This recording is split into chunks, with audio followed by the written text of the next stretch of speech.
मिथिला के बात करी, मिथिला के गान, एतय मंडन अयाची के काम छै।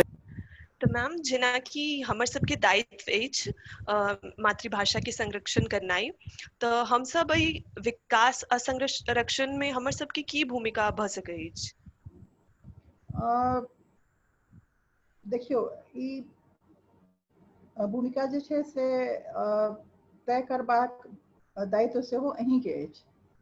मानि लिअ फॉर एग्जाम्पल जेना ई ओहिना छै जेना अहाँके सामने एकटा बच्चा अछि, ओ बच्चा छोट छै, बहुत छोट छै, ओ क्राइसिस में छै, अहाँ देख रहल छियै, बीमार छै।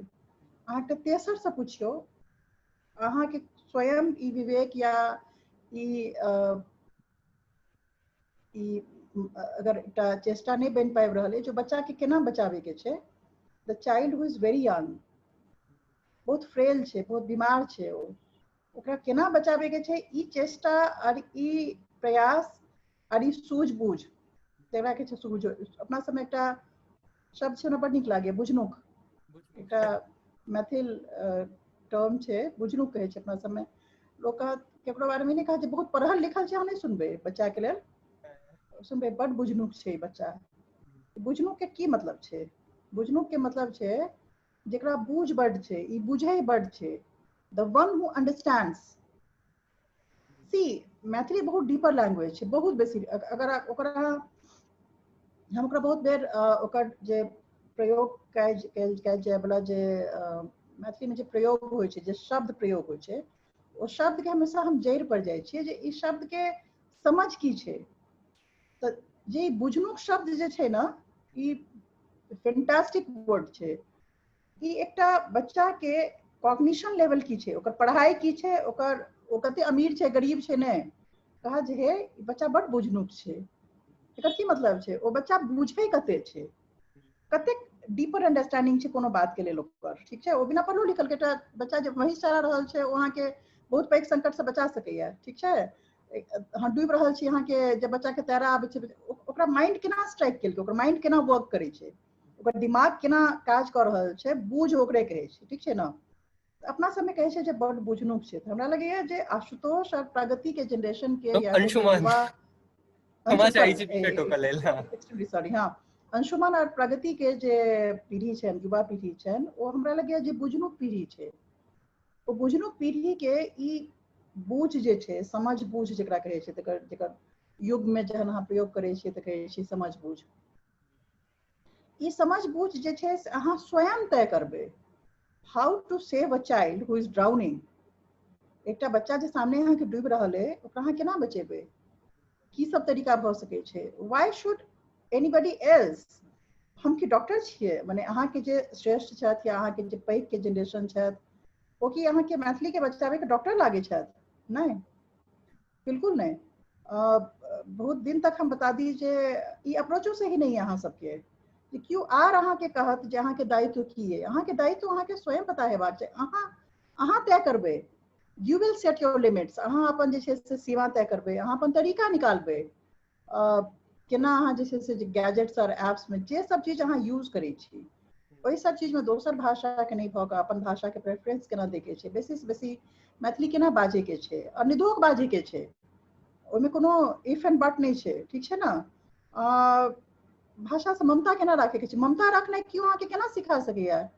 अहाँ के क्यों केना कहत जे अहाँ के मैथिली अछि, अहाँ ए सब ममता सिखायल जाइ छै कि? हमरा नहीं लागैया। For a very large part of my life हम के बता दी कि मैथिली तो हम सब, हमरा सबके घर में मैथिली के अलावा हमारे पेरेंटल होम में मैथिली के अलावा हम सब दोसर भाषा कहियो नहीं बाजलिए। सब स्तर के लोग छथिन, बाहर भीतर विदेश सब छथिन, इंग्लिश स्पीकिंग छथिन, लेकिन जब हम सब अपन घर में रहे छिए ना, तो हम सब मैथिली के अलावा किछ नहीं बाजे छिए। पर तैयो हमरा ई नहीं बुझल छल जे हम मैथिल छी।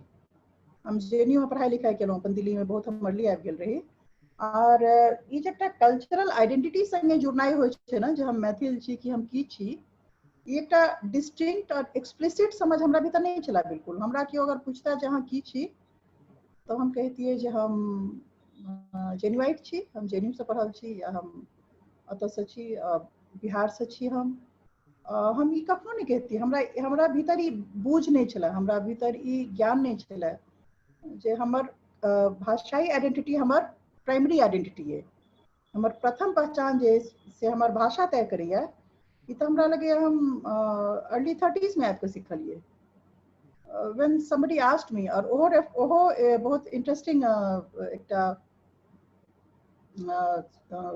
माने एकटा अथी छलैया, इंटरेस्टिंग कथा छलैया जे हम सब जा रहल छलहुँ हँ जे अथी में ट्रेन में छलहुँ हँ, और एकटा बहुत पैघ जे छै से एंथ्रोपोलॉजिस्ट भेल छथि अपन सबके बीच में, हुनकर नाम रहन श्री वैद्यनाथ सरस्वती, आप नहीं छथि वो, हमरा लगे बहुत ही विशिष्ट एंथ्रोपोलॉजिस्ट रहत हो, जकरा अहाँ सब की कहै छी नृशास्त्र वैज्ञानिक छलथि ओ, नहीं छथि, शानदार बहुत ही पैघ विद्वान जे बहुत पैघ अवधारणा के एकटा फ्रेंच जे अवधारणा छलैया सेक्रेड और प्रोफेन के, तकरा तोड़ने छथिन। बहुत कम मैथिल हुनका बारे में जानै छन, अनफॉर्चुनेटली। देखियो मैथिल और मैथिलत्व केना काज करै छै, दिस इज अ वेरी जे तरीका से ऑपरेट कर रहल छै आइकाल्हि बहुत सुपरफिशियल लेवल पर छै, बहुत ही सुपरफिशियल लेवल पर छै। अंशुमन प्रगति दुनू के कह रहल छी, मेक इट डीपर। वह छलथि हमरा पहिल बेर, it was doctor professor Vaidyanath Saraswati, I was travelling with हिम, हम उनका संग यात्रा कर रहल छलियनि ट्रेन में, जे हमरा पहिल बेर एहसास करेलथि जे हम मैथिल छियै। हमरा ई हमारी आइडेंटिटी हमरा ऊपर हावी नहीं छला, हमरा कोनो बहुत बेसी एहि चीज से मतलब नहीं छला जे हम हमर प्राइमरी आइडेंटिटी की है। हमरा पूछलथि ट्रेन में ई सवाल, बहुत लेट हमरा जे छै से पूछल गेल जे हम मधुबनी दरभंगा में रहल छी, हम ओतय से आबै छी, मधुबनी से आबै छी। हमर बाबूजी हमरा कहियो नहीं पूछले जे तू मैथिल छै या हाँ मैथिल छी, हाँ मैथिल छी, ई एहसास हमरा नहीं करायल गेल। रादर हमरा याद है जे हम 10वीं में जे छै से अपन घरेलू परंपरा के विरुद्ध जाकर जहन संस्कृत के ऊपर मैथिली चुनने रहिए पढ़े ला, कियाकि हमरा हरिमोहन झा बहुत इंटरेस्टिंग लागल रहत, एकटा हुनकर हम कथा कतौ पढ़ि लेने रहियन, हमरा राजकमल चौधरी के सांझ गाछ पढ़ि लेने रहियन, हमरा बहुत बेसी दिलचस्प लागल रहे। तो हम एक चॉइस मेक के लिए जे हम मैथिली के अपन विषय राखि लेलिए। हमरा एखनो याद है जे हमर पिताजी से बहुत हुनका कष्ट भेल रहन जे मैथिली अहाँ बोर्ड में राखि लेलहुँ हैं और अहाँ निश्चित तौर पर फेल करब। और हुनका इहो तक ज्ञान नहीं रहन, हम सब गोटे ओतहि के छियै, विदेश में नहीं रहे छियै, हुनका ज्ञान नहीं रहन जे मैथिली में किताबो होइ छै। हमरा कहले जे अच्छा मैथिली रखलहुँ हैं, ओहिमे किताबो भेटेला कि किछु पढ़ै ला, खाली बाजि कऽ जे छै से बोर्ड में भऽ जाए। From there to doctor Vaidyanath Saraswati asking me that what is the meaning of being a Maithil, एकटा मैथिल होय के मतलब की होइ छै। I think I was stunned and I did not occur to me, हमरा बहुत देर तक समझे में नहीं आयल हमरा सब की पूछ रहल छथि से। and that's a great finding, बहुत जर्नी हमर ओतय से स्टार्ट भेलै, जतऽ हम ई बुझनाइ शुरू केलिए जे ओ अहाँ के भाषाई अस्मिता या अहाँ के भाषाई पहचान जे छै से अहाँ के प्रथम पहचान है, और ओहि ला अहाँ के काज करे के, ओहि ला सचेतन तौर पर अहाँ के काज करे के। अंशुमन और प्रगति के लिए आई हम वैद्यनाथ सरस्वती के काज कर रहल छी संभवतः, जे जहन हमरा ओ पूछला था, जहन हमरा ओ बतेनाइ शुरू केलक जे मैथिल संस्कृति की होइ छै, अहाँ के केना सचेतन तौर पर, हमरा लगे ओ बीज हमरा भीतर जे छै से तहिया से पड़ल रहे मैथिल होय के, और मैथिली के लेल सचेतन हमरा किछु करे के, हमरा किछु करबाक अछि। इट्स अ रेस्पॉन्सिबिलिटी अपॉन मी, हमरा ऊपर ई दायित्व अछि, ई दायित्व के सेंस जे छै से हमरा हुनका से आयल रहे।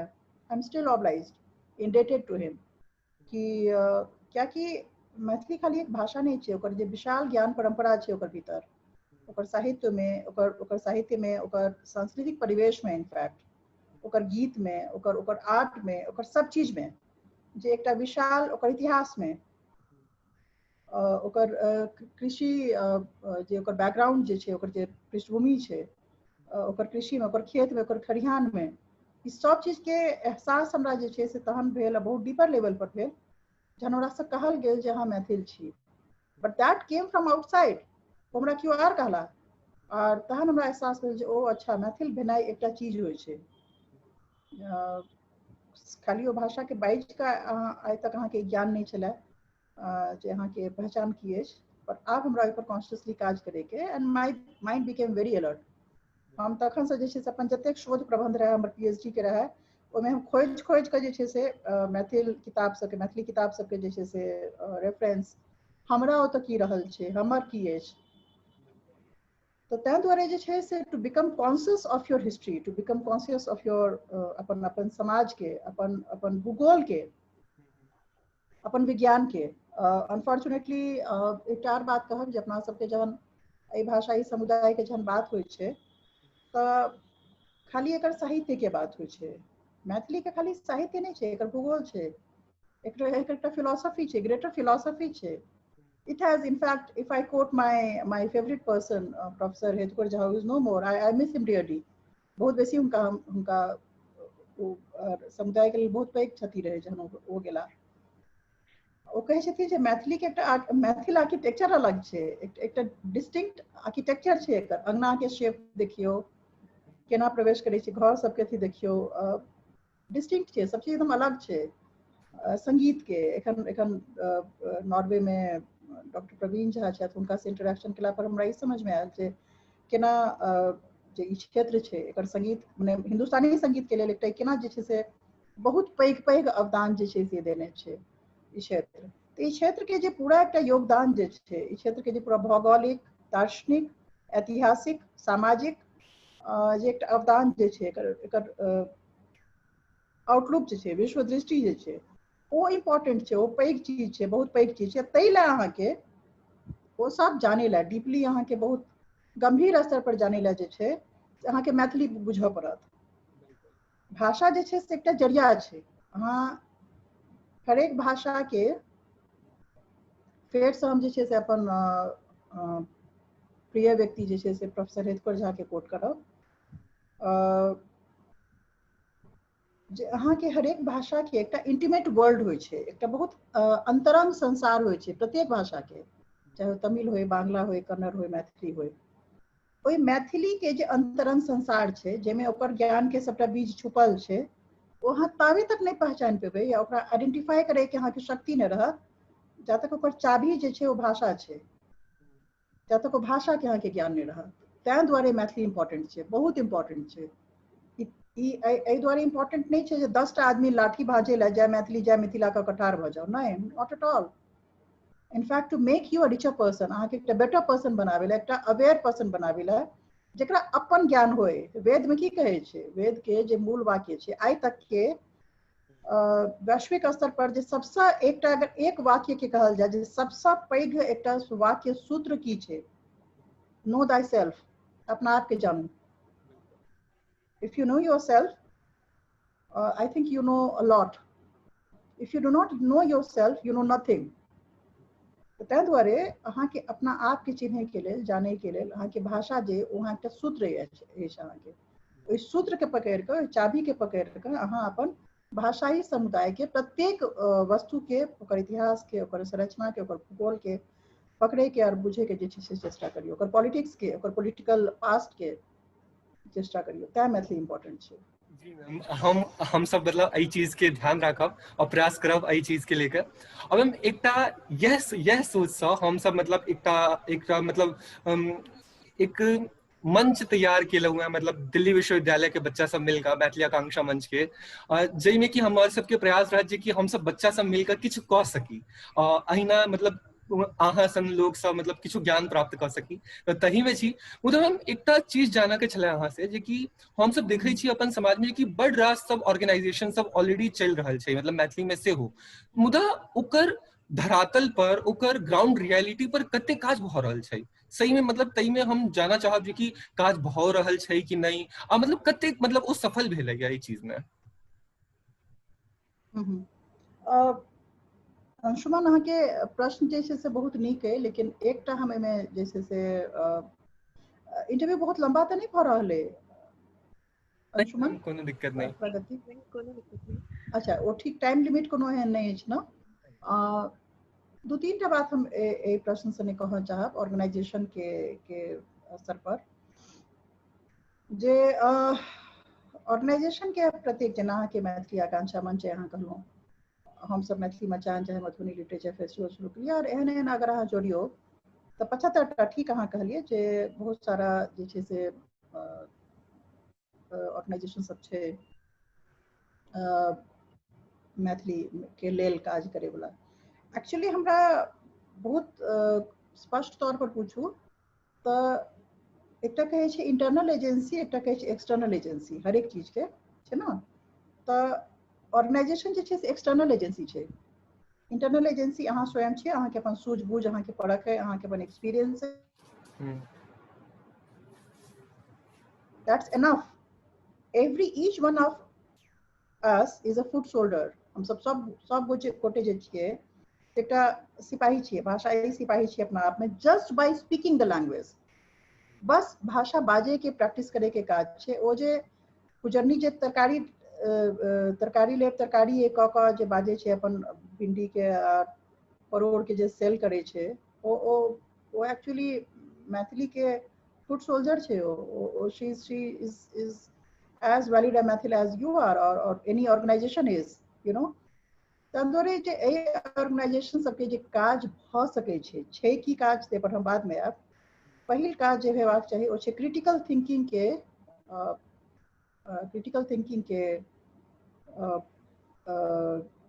माने उत्पन्न केनाइ।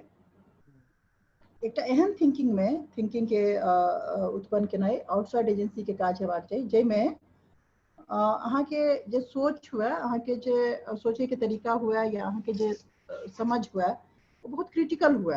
बहुत आवश्यक छै कोनो भी भाषाई समुदाय के अपना आप के समझे ला, अपना आप के क्रिटिक करे ला, और अपना आप के आगू बढ़ावे के लेल। अदरवाइज वो एकटा डिप्रेस सोसाइटी छै। वो बहुत ही एकटा एहन डिप्रेस सोसाइटी छै, लिंग्विस्टिक समुदाय छै, जेकर त्राण जे छै से कतौ बाहर से नहीं आबि सकै छै। तो ताहि दुआरे जे अगर क्रिटिकल थिंकिंग ई ऑर्गेनाइजेशंस के अगर चेष्टा नहीं छै, अगर ओकर एजेंडा में नहीं छै जे अहाँ क्रिटिकल थिंकिंग डेवलप करबै, अहाँ जय नहीं करबै, अहाँ धरातल पर काज करबै, और ओहि सब सारा धरातल में सबसे पहिल काज या दायित्व जे हेबाक चाही ओ चाही स्वयं के मूल्यांकन के। अगर अहाँ अपन मूल्यांकन स्वयं नहीं करबै, अगर दोसर करत, बेसी भारी पड़त। एकटा रेफरेंस एही में बताबै छी जे कतौ हम सब छलिए, हम कतौ छलहुँ हैं बैसल, और ओहिमे किछु युवा सब बैसल छलथि, अहीं सब जकाँ दिल्ली विश्वविद्यालय के किछु छात्र सब छलखिन हैं, और ओहिमे बात चललै जे आइ के जे समाज छै, आइ के जे समाज छै ओ एना किया छै, द वे इट इज। जहन हमर बारी आयल बाजे के, तो हम दूटा समुदाय पर जे छै से एकर पूरा दायित्व जे छै से फिक्सअप केलियन, एकटा शिक्षक पर और दोसर साहित्यकार पर। हम कहलिए जे आइ के समाज अगर नीक छै, अगर अहाँ कह रहल छै जे समाज बहुत नीक है, ठीक छै, अहाँ के बना ले छै। अगर अहाँ कह रहल छै समाज में बहुत कुरीति छै, बहुत ही डिस्टर्बिंग ट्रेंड्स जे छै से चलि रहल छै, देख के हर सेकेंड अहाँ के दिल दहलैया। एखने आइए सोशल मीडिया पर ओ चित्र अहाँ सब देखने हेबै जे गुना से आबि रहल छै, जेमे एकटा बच्चा जे छै से अपन पिता के गोद में लेने जे छै से चित्कार कऽ रहल छै। अगर अहाँ के लागैया जे ओ दृश्य जे छै से देख कऽ अहाँ के परेशानी नहीं भऽ रहल है, अगर अहाँ के लगैया जे ओ नॉर्मल छै, ओ ठीक छै, अगर ओकर मूल्यांकन अहाँ स्वयं नहीं कऽ पाबि रहल छी। अहाँ के समुदाय के एकटा खासियत छलै जे ओ शांति प्रिय समुदाय छलै, वायलेंस कम छलै, पैसा के मेटेरियलिज्म के जे छै से बहुत बेसी बॉदरेशन नहीं छलैया। अगर अहाँ ओतऽ से मूव कऽ कऽ कतौ आर जा रहल छी, और ओकर मूल्यांकन स्वयं नहीं कऽ पाबि रहल छी अहाँ व्यक्तिगत स्तर पर, अगर अहाँ के जे धरातल से निकलल जे ऑर्गेनाइजेशंस छै, संस्था सब छै, अहाँ के ओ नहीं बता पाबि रहल छथि जे केना अहाँ अपन स्वयं मूल्यांकन करू। तो हमरा लगैया जे पहिल बात तो एजेंडा जे छै से सिर्फ पब्लिक डोमेन में रहनाइ, अपना आप के चर्चित, लोकप्रिय और अथी केनाइ, अगर मूल तौर पर वह एजेंडा हमरा मैक्सिमम संस्था के दिखाई पड़ैया। अगर अहाँ अपन भर्त्सना स्वयं नहीं कऽ सकै छी, अहाँ गलत के गलत और सही के सही अपना बीच के अपन भाषाई समुदाय के अगर नहीं कहि सकै छी अहाँ, तो हमरा लगैया जे अहाँ छी या नहीं छी, कोनो फर्क नहीं पड़ै छै से बेसी। ताहि दुआरे हम पहिल बात कहब अंशुमन और प्रगति, मैथिली आकांक्षा मंच के लेल yet another organisation to amidst us, हमरा सबके बीच में एलहुँ हैं अहाँ सब, जे सबसे पहिने तो अपन एजेंडा अहाँ के की है, जहन अहाँ ऑर्गेनाइजेशन बनेलहुँ हैं तो अहाँ के एकटा एजेंडा हैत, एक किछु सूत्र वाक्य हैत अहाँ के काज करे के, किछु गाइडिंग अहाँ के प्रिंसिपल्स हैत। ओ गाइडिंग प्रिंसिपल्स में अगर अहाँ के जे कि अमूमन देखे में मैथिली संस्था सब में नहीं आबै छै, हम अहाँ के 75टा संस्था के नाम गिना सकै छी। बहुत क्लोज इंटरेक्शन हमर रहल है बहुत सारा संस्था के समय के पिछला 4-5 साल से हम सब लगातार जे छै से काज कर रहल छी। हुनकर सबके इंटरनल वर्किंग्स जे छै से हम देखलहुँ हैं, हुनकर सबके प्रतिबद्धता की छनि से देखलहुँ हैं, आउटकम की छै से देखलहुँ हैं। विश्वास मानू बहुत पैघ निराशा छै, बहुत पैघ निराशा छै। It is everything but the language. भाषा के लेल या जे क्षेत्र से भाषा आबै छै ओहि क्षेत्र के लेल अगर अहाँ के रेट्रिक्स में खाली बात करेके, रेट्रिक्स में बात केनाइ बुझे छियै ना, जे जय मैथिली जय मिथिला एकटा रेट्रिक छै, फाइन, तो कथी के जय, तो ओहि क्षेत्र में जतऽ हिंसा बढ़ल जा रहल छै, ओहि क्षेत्र में जतऽ रोजगार नहीं छै, ओहि क्षेत्र में जतऽ पलायन जे छै से अपन पीक पर छै, ओहि क्षेत्र में जतऽ भूमि सुधार कहियो लागू नहीं भेल छै, ओहि क्षेत्र में जे कि एक्वाटिक कल्चर के एकटा बहुत पैघ समृद्ध जे छै से अथी छलैया, साइट छलैया, पोखरि मरि रहल छै। जय कथी के जय अहाँ कऽ रहल छियै, पोखरि मरि रहल छै। ओहि क्षेत्र में जे छै से जे राजनीतिक जकरा कहि सकै छियै, जेकटा चेतना के उदय जे छै युवा के बीच में बिल्कुल नहीं छै, नहीं के बराबर छै। हरेक तेसर युवा जे छै से कोनो न कोनो अथी के पाछू पकड़ि कऽ जे छै से घूमि रहल छै, तऽ जय कथी के। तऽ ताहि दुआरे जे छै से एकटा क्रिटिकल थिंकिंग के अगर अहाँ कहै छियै जे अहाँ एकटा मैथिल संस्था छी, अहाँके पहिल आउटलुक जे छै से फिलोसॉफिकली अहाँ कते साउंड छी, तो दर्शन के तौर पर अहाँके संस्था के दर्शन की है। अगर दर्शन नहीं अछि तो हमरा लगे ई चिंता के विषय छै। अहाँ रहू या नहीं रहू कोनो फर्क नहीं पड़ै छै, कोनो फर्क नहीं पड़ै छै। तऽ ताहि दुआरे जे छै से अगर छी अहाँके रहैके इएह मूल्य अछि, ओकर बहुत ग्रेटर मूल्य अछि। जो अहाँ अपन एकटा फिलोसफी तय करै छी, एकटा दर्शन तय करै छी, अहाँ अपन काज के प्रारूप तय करै छी, अहाँ एकटा बाजे के अपन टोन और टेनर जे ओ सेट करै छी, युवा के बीच में चेतना के जैसे कोनो स्तर पर, जते छोटा स्तर हुए या पैघ स्तर हुए, कोई फर्क नहीं पड़ै छै, पर जे भी स्तर पर अगर अहाँ एकटा क्रिटिकल थिंकिंग, अगर एकटा चेतना के विकास नहीं कऽ पाबि रहल छी तऽ अहाँ किछु नहीं कऽ रहल छी। यकीन मानू, अहाँ 10टा वीडियो बना लिअ, 10टा सभा कऽ लिअ, 10टा आयोजन कऽ लिअ, कॉन्फ्रेंस कऽ लिअ, सेमिनार कऽ लिअ, जमीनी फर्क नहीं आने छै। ओ पाग दोपटा पहिरा लिअ सबके, 10टा नेता के बजा लिअ, this is what we do. I have been openly speaking against all this, कि अहाँ सबके जे हमर सबके एकटा वह पॉलिटिकली जे छै से सबसे बेसी हमसब डिप्राइव्ड जे छै से क्षेत्र छी। और आश्चर्य के बात छै जे एकटा छोटो सनक कोनो भी अगर अथी के जे नेता या जे पॉलिटिकल क्लास अहाँके धोखा देलक है, अहाँके नहीं रिकॉग्नाइज करे, अहाँके कतौ ओकर मेंटल स्पेस पर अहाँ छेबे नहीं करिए, अहाँके कोनो आवाज नहीं है, अहाँके कोनो थ्रेट ओकरा मोन में नहीं छै। जे अते कैंडिड हम एकटा कॉन्वर्सेशन के बिना नाम नहीं लेब ओ नेता के, किनको से हम बातचीत कर रहल छलियनि हैं, हुनका हम कहलियनि जे अहाँके क्षेत्र में ई समस्या अछि, ई पुल के बहुत दिन से टूटल अछि, नहीं बनेलिए अहाँ, केना अहाँके अथी होइए, हिम्मत होइए जे अहाँ फिर दोबारा वही क्षेत्र में जाइ छियै और वोट मांगे छियै, अहाँके लाज नहीं लागैए।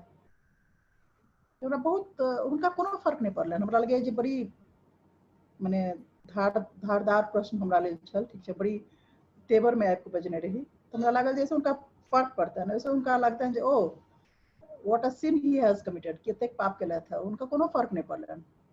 हमरा कहले जे अहाँके क्या फर्क पड़ैया, जहन हमर क्षेत्र के जनता के नहीं फर्क पड़े छै, तो अहाँके क्या फर्क पड़ैया। आँखि में आँखि डालि कऽ हमरा आराम से कुल्ली कहलथि।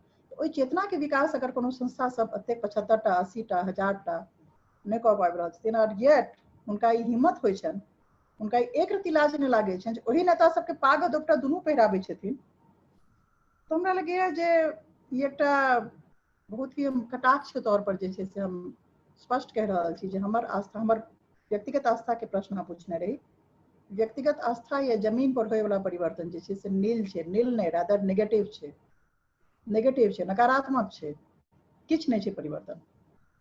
और जमीनी स्तर पर अगर बातचीत भऽ रहल होइते, संवाद भऽ रहल होइते, सेमिनार और कॉन्फ्रेंस दिल्ली में बैस कने हम सब मधुबनी लिटरेचर फेस्टिवल शुरू करू, बहुत मने जकरा कहि सकै छी अहाँ अथक, एखन हम ओ सब बात के जिक्र नहीं एतऽ करऽ चाहब जे हम सब की बलिदान देलियै ओहि लए, अथक बलिदान सब देवा पड़लै ओहि लए, ओकरा गाँव में करे लए, पर प्रतिबद्धता छलैया गाँव में, तऽ गाँव में हेतै, गाँवे टा में हेतै, ओकर साइट गाँवे टा रहतै। बहुत हमरा सबके बहुत सारा बहुतेरे ऑफर है जे दिल्ली में करू, बहुत हमरा सब लए कोनो भी एकटा 4 दिन के आयोजन केनाइ दिल्ली में की छै, मतलब बहुत छोट सनक बात छै, बहुत सुविधा के बात छै। गाँव में किया, कियाकि परिवर्तन ओतऽ आने के छै। कोनो एकटा बहुत फेमस साहित्यकार जे छै से कोनो एकटा आयोजन में बजला जे बहुत हर्ष के बात छै जे दिल्ली, कलकत्ता में या बम्बई में जे छै से बहुत सारा मैथिली के आयोजन देखे में आबि रहल है।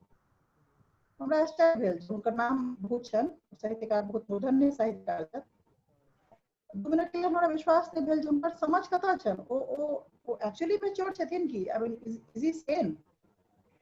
अगर वो ई नहीं देख पाबि रहल छथिन जे एहि आयोजन सबसँ धरातल पर कोनो फर्क नहीं पड़ि रहल छै, अहाँके पूरा कम्युनिटी उपैट कऽ चलि आयल, रादर रिफ्लेक्शन छै जेकरा कहै छै जे जड़ि काटि देनाइ, सूखि जेनाइ, छीप के जे छै से हरियर बनाइ।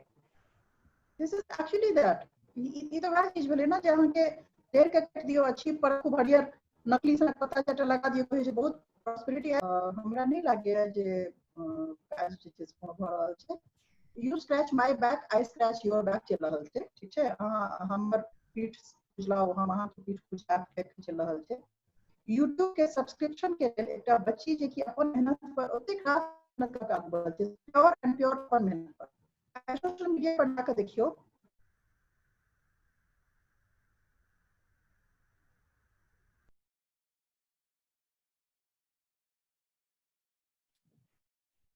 लिए वीडियो ओतऽ एकटा कॉमन नॉलेज छै ओइ प्लेस के बारे में। ओतऽ यात्री जी सेहो बजने रहथिन, जाकर यात्री जी के मुख पकड़ लियौ तऽ दूरे एकटा सिक जे छै से एकटा सिकनिंग जे छै से एकटा सिक लिंग्विस्टिक कम्युनिटी जे छै से हम सब बनल जा रहल छी। जाबे तक हमरा सबके अपन जकरा कहै छै अपन उपचार करे में अपना आप के बहुत पैघ शल्य चिकित्सा के जरूरत है, बहुत पैघ सिजेरियन के आवश्यकता है। ताहि दुआरे यादतन प्रगति के जे हम बाजे ला तैयार नहीं भऽ रहल छलियनि हँ। प्रगति, इफ यू रिमेम्बर, हमरा बहुत दिलचस्पी नहीं रही है बाजे में, कियाकि हमरा बुझल अछि जे ईदर यू स्पीक द ट्रूथ और यू डोंट स्पीक। तो ताहि दुआरे जे छै से शल्य चिकित्सा के जरूरत छै। संस्था सब छथि अगर तऽ साबित करथि जे ओ छथि, नहीं तो कागज पर जे छै से बहुत सारा संस्था छथि, बहुत सारा किछु धरातल पर हमरा नहीं लागि रहल है परिवर्तन भऽ रहल छै। जी मैम, जेना कि ई देखल जाइ छै कि कोनो सांस्कृतिक संरक्षण आ संवर्धन में महिलाक प्रत्यक्ष आ प्रधान भूमिका रहै छै। जेना कि महिला सब संस्कृति के रुचि के तौर पर संभाले छथिन, जेना कि मिथिला पेंटिंग भऽ गेल, मिथिला चित्रकारी भऽ गेल, मधुबनी चित्रकारी भऽ गेल। तऽ एहि दिशा में स्त्रीक और की भूमिका भऽ सकै अछि? देखियो, एमे जे अहाँके ई प्रश्न हमरा पहिने भेजने रही और ई प्रश्न के जे छै से बहुत गंभीर छै आयाम। जेना ओहि प्रश्न के रहन अंशुमन के जे भाषा कोन हेतै, मातृभाषा कोन हेतै, तेना अहाँके जे स्त्री पक्ष वाला जे हम फेमिनिस्ट नहीं छी, हम बिल्कुल फेमिनिस्ट नहीं छी। ओतै से शुरू करी हम जे हमरा हमेशा एकटा ई एंगल नहीं रहैया जे स्त्री जे छै से मतलब सब चीज के, लेकिन येट जे स्त्री के स्पेशल रोल जे असाइन करे के बात छै या स्त्री के केला सा किछ की परिवर्तन आबि सकै छै, जहन एहि बारे में बात कैल जेतै तऽ स्पष्ट तौर पर जे छै से या ओ चित्रकला होय या ओ गीत संगीत होय, फोक म्यूजिक जकरा अहाँ सब कहै छियै, जे मैथिली गीत संगीत छै, जे पूरा परिवेश जे छै, इकोलॉजी जे छै, भाषा के इकोलॉजी जे छै, चौका के जे एक एकटा वस्तुजात के जे संरक्षण छै, ओ नेना के जे संरक्षण छै, ओ नेना गीत जे छै, जे स्त्री सब गाबै छथिन, जे आर्ट के प्रैक्टिस करै छथिन, सबसे पहिल बुझे के बात ई छै जे संवर्धन में मात्र और मात्र हम एकदम अपन ऑब्जर्वेशन और एक्सपीरियंस और अपन पढ़ाई लिखाई के बेसिस पर ई स्टेटमेंट दऽ रहल छी।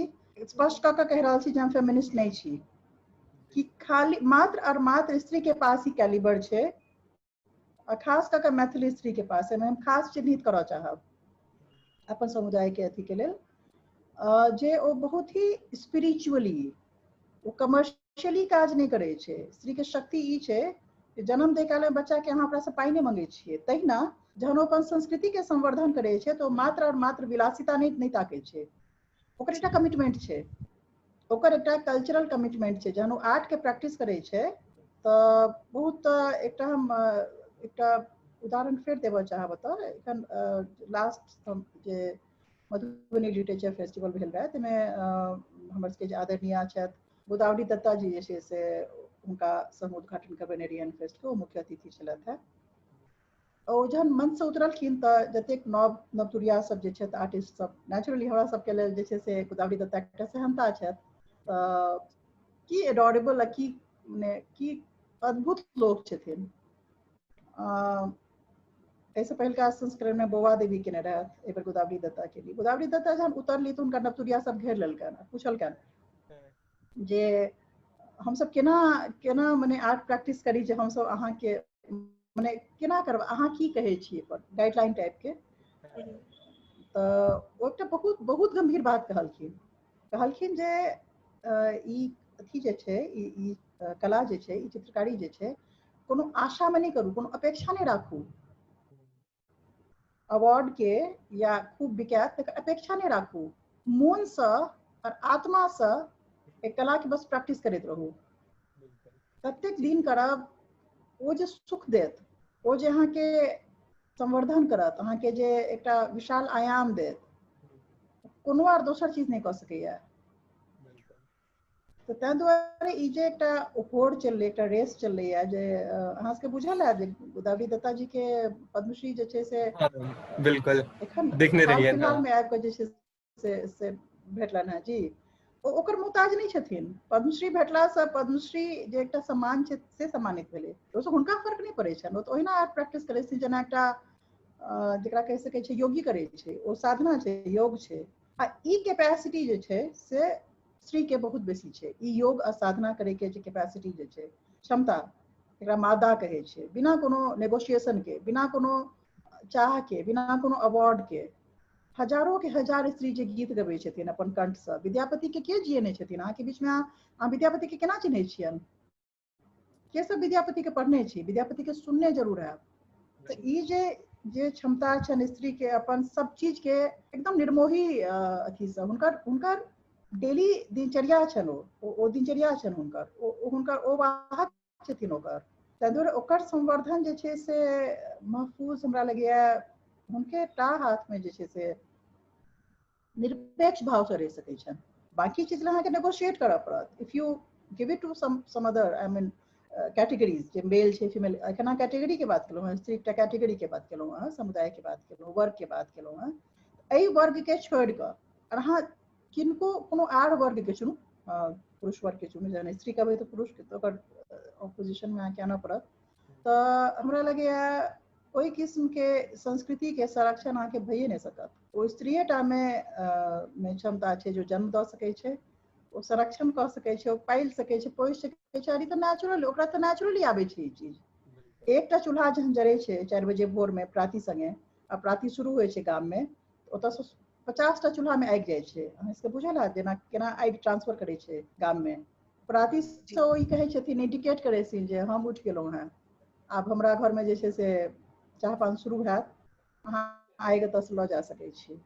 ओहि आगि के संगे जे छै ओहि संवर्धन के, ओ सबटा आगि जरा कऽ राखे के, ओहि सबटा चूल्हा जरैत रहे, ओकरा जरा कऽ राखे के, अपन कुलिनरी स्किल्स ट्रांसफर करै छथिन। खाना केना बनाबी, अरिपन केना करी, बच्चा सबके केना पोसी, गीत केना गाबी, ओहि गीत के माध्यम से वेदना के जे छै से केना बेसी से बेसी कंट्रोल करी। अपन एक से एक अहाँ सब कनिक अगर डीपर जायब और ओतऽ के स्त्री सबके जीवन के